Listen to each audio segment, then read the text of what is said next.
ہمارے ہاں الفاظوں کو پکڑنے والے بہت لوگ ہیں. یہ بہت بڑا ایک مذہبی طبقے میں ایک ٹینشن بن چکی ہے یہ چیز کہ آپ نے کو ختم کیوں بولا, تکمیل, یہ ٹوپی ڈرامے چھوڑ دو, سمجھ رہے ہو نا, فضول باتیں, اس سے مذہب کو مشکل نہ بناؤ,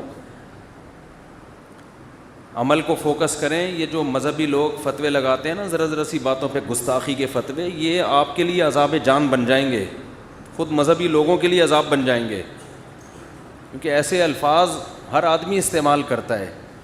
ذرا سی زبان کسی کی لڑکھڑا گئی, ذرا سی دائیں بائیں ہو گئی, یہ کیوں نہیں بولا, تو یہ والا لفظ کیوں نہیں بولا, تو یہ بے ادبی, یہ گستاخی. اتنا گستاخی کا مفہوم اتنا وسیع کر لیا ہے کہ آج آپ جن لوگوں پر فتوے لگا رہے ہو کل آپ کے اوپر بھی لگیں گے. تو ایسی غلطیاں ہمیں ملتی ہیں, اسلاف میں بھی ملتی ہیں. یہ لفظ کہہ رہے تھے تو وہ کہہ دیا, تو اس کے بجائے یوں کہہ دیا. بیان سے پہلے میں چھوٹی سی اس کی ایک مثال دوں. حضرت عبداللہ ابن مسعود رضی اللہ تعالی عنہ کو کسی نے بتایا کہ یہ جو حضرت خضر علیہ السلام اور موسیٰ علیہ السلام کا قرآن میں واقعہ ہے نا, کہ حضرت موسیٰ علیہ السلام کہاں گئے, خضر علیہ السلام سے ملنے کے لیے. کسی نے بتایا کہ فلاں شخص یہ کہتا ہے, حالانکہ وہ فلاں بھی بڑے عالم تھے, وہ یہ کہتے ہیں کہ یہ وہ والے موسیٰ نہیں ہیں, یہ کوئی اور موسیٰ ہیں. عبداللہ بن مسعود غضبناک ہوئے, انہوں نے فرمایا کذب عدو اللہ, اللہ کے دشمن نے غلط کہا ہے, جھوٹ کہا ہے. غضبناک ہو گئے کہ موسیٰ کلیم اللہ جو تھے ان کو کوئی اور موسیٰ بنا دیا. اب حضرت عبداللہ بن مسعود نے جن کے بارے میں کہا نا وہ بھی بڑے پہنچے ہوئے تھے. اب سوال پیدا تو ان کو اللہ کا دشمن کیوں کہہ دیا؟ اللہ کا دشمن تو کیا ہوتا ہے؟ کافر ہوتا ہے. کذبہ کا معنی جھوٹ, جبکہ وہ ثقہ ہیں, نہ وہ اللہ کے دشمن ہیں بلکہ وہ تو مسلمان ہیں, اور ساری امت کا عقیدہ ہے کہ وہ کیا ہیں, مسلمان بھی ہیں, نیک بھی ہیں. تو اب بہت سے لوگ عبداللہ بن مسعود رضی اللہ تعالیٰ عنہ کی بات کے مطلب لے کے اس کی تشریحات ہو رہی ہیں, ان کا یہ مطلب تھا تو یہ مطلب تھا. ہمارے حضرت نے فرمایا کوئی مطلب نہیں تھا, غیرت میں ایک بات انہوں نے کہہ دی ہے, ٹھیک ہے نا. اس کی حقیقت مراد نہیں ہے کہ آپ اللہ کے دشمن کا ترجمہ کریں اللہ کے لفظ دشمن کے ساتھ, تو دشمن تو کافر ہوتا ہے. بھائی ایک غیرت میں ایک بات کہہ دی کہ بھائی جو موسیٰ تھے وہ وہی موسیٰ ہیں, کوئی اور نہیں ہے. تو اب یہ نہیں کہ اس کو آپ اللہ کا دشمن کا مطلب وہ بالکل اس پہ وہی فٹ کریں. کہ بعض دفعہ انسان غضب کی کیفیات میں ہوتا ہے, تھوڑا سخت الفاظ استعمال کر لیتا ہے, آپ پکڑ کے بیٹھے ہوئے کہ اس کا یہ مطلب ہے, کوئی مطلب نہیں ہے. عبداللہ بن مسعود بھی ان کو مانتے تھے, نیک آدمی ہیں, بس ان کی بات کو سختی سے انہوں نے رد کر دیا. ہمارے دور میں اگر ایسا ہوتا ہم کہتے ہیں اس نے چونکہ فلاں کو اللہ کا دشمن کہا ہے. اب حدیثیں بھی کوٹ کرتے ہیں ہم, اللہ کا دشمن تو کافر ہوتا ہے. اور دوسری حدیث بخاری کی, جو بخاری یا مسلم کی حدیث نمبر, جو کسی مسلمان کو کافر کہے سامنے والا کافر نہ ہو تو یہ خود کیا ہو جاتا ہے, کافر. اب یہ بال کی کیا اتارنی جا رہی ہے, کھال. اور یہ فتنہ, حوالے ہوں گے, حدیثوں کے حوالے بھی مل جائیں گے. ہم نے علماء سے بارہا سنا ہے کہ علم کی ایک بات اگر آپ کے پاس ہے تو اس میں 99 گنا عقل زیادہ ہوگی, تو وہ علم آپ صحیح استعمال کرو گے. علم جتنا ہے عقل اتنی نہیں ہے, تو وہ علم آپ کو غلط گائیڈ کرے گا.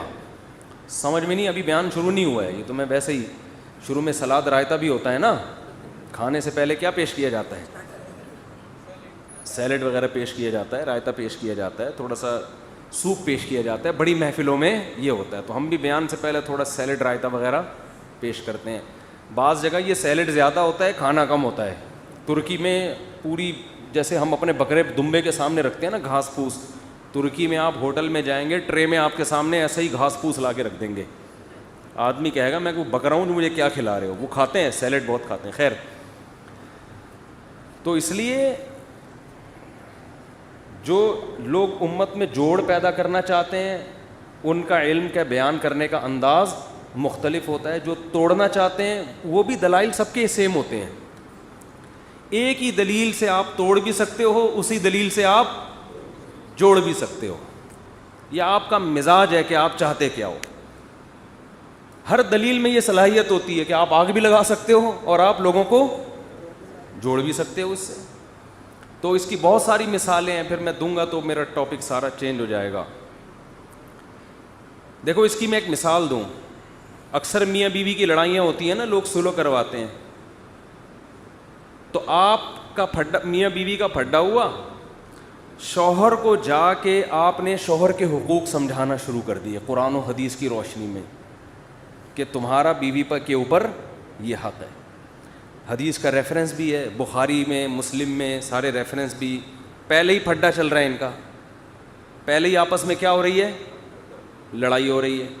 آپ نے ریفرنس دیا کہ تمہارا تو اتنا بڑا حق ہے کہ نبی نے فرمایا اگر عورت کو سجدے کی اجازت ہوتی تو حکم دیا جاتا کس کو سجدہ کرے, شوہر. بات بھی, حدیث بھی صحیح ہے, ریفرنس بھی صحیح ہے. شوہر یہ سن کر غصہ ٹھنڈا ہوگا یا بھڑکے گا؟ بھڑک جائے گا, یار ہمیں تو پتہ ہی نہیں تھا, ہم نے تو 2 لگائے, ہمیں تو 4 لگانے چاہیے تھے تھپڑ اس کے. میں اتنا بڑا آدمی اور اس سے تمیز سے بات نہیں کر رہی ہے, میں اتنا عظیم الشان انسان ہوں, ٹھیک ہے نا, میری اتنی ویلیو ہے کہ اگر سجدے کا حکم ہوتا کسی کو تو عورت کو حکم ہوتا کس کو سجدہ کرے, مجھ کو. اور میری بیوی سجدہ تو دور کی بات, تمیز سے بات نہیں کر رہی ہے, ایک دم طیش میں آئے گا صحیح بخاری کی روشنی میں, حقیقت بتا رہا ہوں. اور اب بیوی کو جا کے بھڑکایا آپ نے کہ نبی صلی اللہ علیہ وسلم کا ارشاد ہے خیرکم خیرکم لأہلہ. حدیث کا ترجمہ بھی آپ نے کیا, کہ پہلے لفظی ترجمہ کیا کہ حدیث میں آتا ہے سب سے بہتر انسان وہ ہے جو اپنی بیوی کے لیے سب سے بہتر ہے. اگر تمہارا میاں گھر کے باہر لوگوں سے اچھی طرح سے بات کر رہا ہے, لوگوں سے مل رہا ہے, تمہارے ساتھ سلوک اچھا نہیں ہے, اللہ کی نظر میں 2 ٹکے کا آدمی نہیں ہے یہ. یہی مطلب ہوا نا, حدیث کا صحیح مطلب تو یہی ہے. اور ریفرنس سے بات کر رہا ہے, ریفرنس. پھر اب جو پہ اعتراض کرتے ہیں تم تو لڑا رہے ہو امت کو, کہہ رہے میں ہر بات ریفرنس سے کرتا ہوں. میں ہر بات کس سے کرتا ہوں؟ یہ الو بنانے والی باتیں ہیں. کون سا ریفرنس کس وقت پیش کرنا ہے, اس کے لیے کیا ہونی چاہیے, بصیرت. یہ ریفرنس یہاں پیش کرنے کا نہیں ہے, اس کو آپ اور ورگلا رہے ہیں کہ یہ تم سے 2 تھپڑ لگائے تھے. نبی تو کہہ رہے ہیں کہ تم میں سب سے بہتر وہ ہے جو بیوی سے اچھے اخلاق سے بات کرے. یغلبن الکریم, عزت دار آدمی پہ تو بیوی ہمیشہ حاوی ہوتی ہے. اس کا مطلب یہ کمینہ آدمی ہے, یہ تو تم پہ روب جھاڑ رہے.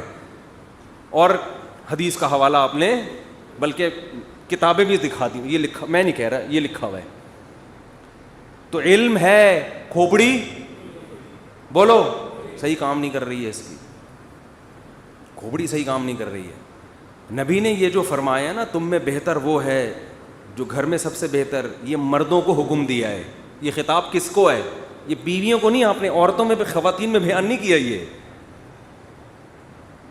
یہ ان کو سکھایا ہے. اور عورت کو خطاب کیا کہ یہ سجدے کی اجازت ہوتی تو کس کو حکم دیتا, تمہیں حکم دیتا اس کو سجدہ کرو. آپ کیا کر رہے ہیں, ادھر والا ادھر لگا رہے ہیں, ادھر والا ادھر لگا, پھڈا ہو رہا ہے. عقل مند ہو گئے آپ تو آپ شوہر کو سمجھاؤ گے بھائی تو جھگڑ رہا ہے. دیکھو نبی صلی اللہ علیہ وسلم نے فرمایا اللہ نے عورت کو ٹیڑھی پسلی سے پیدا کیا ہے. پورا سیدھا دنیا میں آج کل مرد نہیں ہوتا, عورتیں کہاں سے ہوں گی پوری سیدھی. اور حدیث میں آتا ہے رسول اللہ صلی اللہ علیہ وسلم نے فرمایا کہ اذا ذهبت تقیمها, اگر تم پسلی کو سیدھا کرنے میں لگ جاؤ گے, تکسرها, تو توڑ دو گے, وہ سیدھی نہیں ہوگی. الا وان کسرها طلاقها, اور آپ نے فرمایا عورت کو سیدھا کرنے کا مطلب اس کو طلاق دینا ہے, نتیجہ گھر ٹوٹنے پر ہوگا. اگر آپ میں تمیز ہوگی تو یہ والی حدیث ریفرنس کے ساتھ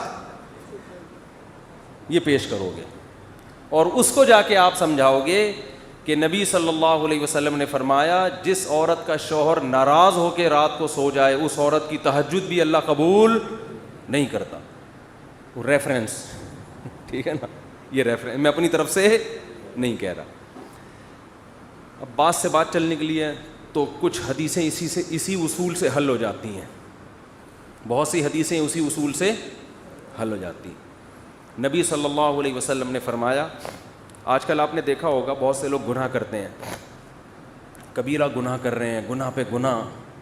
جب ان کو اللہ کے عذاب سے ڈرایا جاتا ہے کہ یار اس پہ پکڑ ہے, آخرت میں عذاب ہے, کیا کر رہے ہو, دلیل دیتے ہیں کہ اللہ نے, ایک عورت نے, ایک شخص نے پیاسے کتے کو پانی پلایا, اس پہ اللہ نے اس کے سارے گناہوں کو معاف کر دیا. تو میں بھی کچھ عیدی سینٹر میں 2-4 دیگیں دے کے آتا.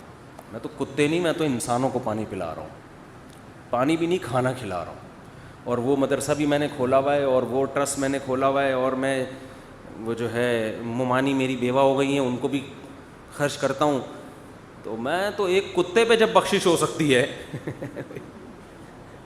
جب ایک کتے پہ انسان کی بخشش ہو سکتی ہے تو ممانی بہرحال کتے سے تو فرض کرو ممانی کسی کی بیوہ ہوئی ہو, اللہ نہ کرے کسی کی بیوہ ہوئی ہو, ایک مثال دے رہا ہوں, وہ کتے سے تو بہرحال بہتر ہے نا. تو میری تو اللہ بخشش انشاءاللہ پوری امید ہے کرے گا. سمجھتے ہو؟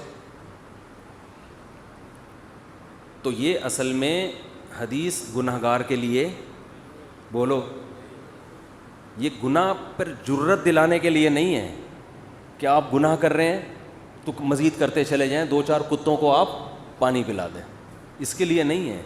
یہ حدیث ان لوگوں کے لیے ہے جو گناہ کر رہے ہیں لیکن اب وہ دین کی طرف آنا چاہتے ہیں, گناہوں میں لت پت ہو گئے ہیں, اب وہ مایوس ہو رہے ہیں یار ہماری زندگی میں اتنے بڑے بڑے گناہ, اب ہم نے نیکی کر کے کون سا تیر مار لیں گے, ہم نیکی کر کے ہم کون سا, بول لو نا, تیر مار لیں.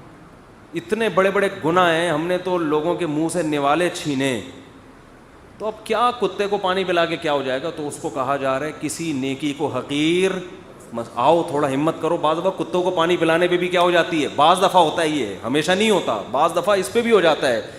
تو ہمت کر کے کچھ تو کرو, کسی نیکی کو یہ سوچ کے ہلکا مت سمجھو کہ اس کا کوئی فائدہ نہیں ہے, میں تو بڑا گنہگار ہوں. تو گنہگار کو نیکی کی ترغیب دی جا رہی ہے, گناہوں پہ تھپکی نہیں دی جا رہی کہ تو کرتا رہے تو 2-4 کتوں کو پانی پلا دیا کر بس, صحیح ہے نا, باقی جو بدماشیاں کر رہا ہے کرتا رہے. سمجھ میں نہیں آ رہی بات. علم ہوگا تو آپ اس حدیث کو اس موقع پہ بیان کرو گے. جو گناہ کر رہا ہے اس کو آپ کہو گے بھائی تو تھوڑا سا کام تو نیکی کا کر لے. وہ کہا یار میرے تو اتنے گناہ ہیں, بھائی ان کو بھی چھوڑنے کی کوشش کر, لیکن سرے دس کوئی نیکی ہاتھ سے جانے نہ دے, شاید اللہ بخش دے, شاید.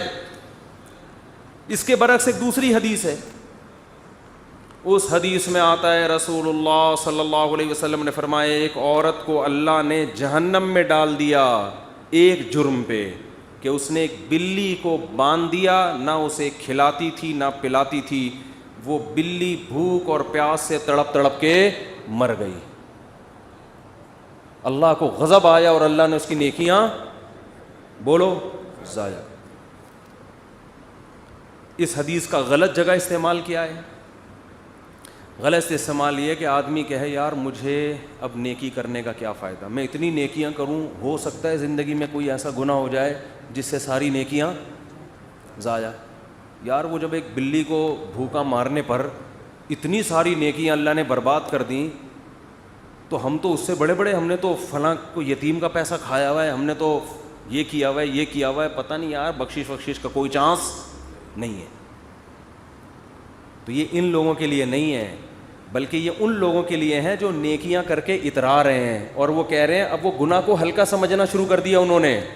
بعض پرہیزگار لوگ ایسے ہوتے ہیں جو اس گھمنڈ میں مبتلا ہو جاتے ہیں کہ ہم نے اتنے نیک کام کر لیے ہیں, اب 2-4 بلیاں ہم نے مار دیں تو اس سے کوئی فرق, بولو, نہیں پڑے.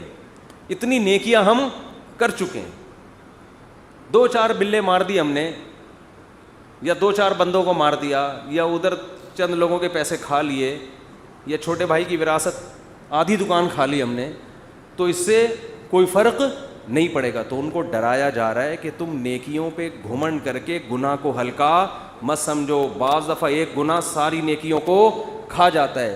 تو دونوں حدیثوں کو ملایا ہم نے, کتے کو پانی پلانے والی اور بلی کو بھوکا مارنے والی حدیثیں. تو ان دونوں کا صحیح مطلب کیا نکلے گا؟ صحیح مطلب یہ ہے کہ نیک آدمی نیکی پر مضبوط رہے, گناہ کے قریب مت جائے, اور گناہگار آدمی مایوس نہ ہو, آج نیکیوں کی طرف آنا شروع ہو جائے.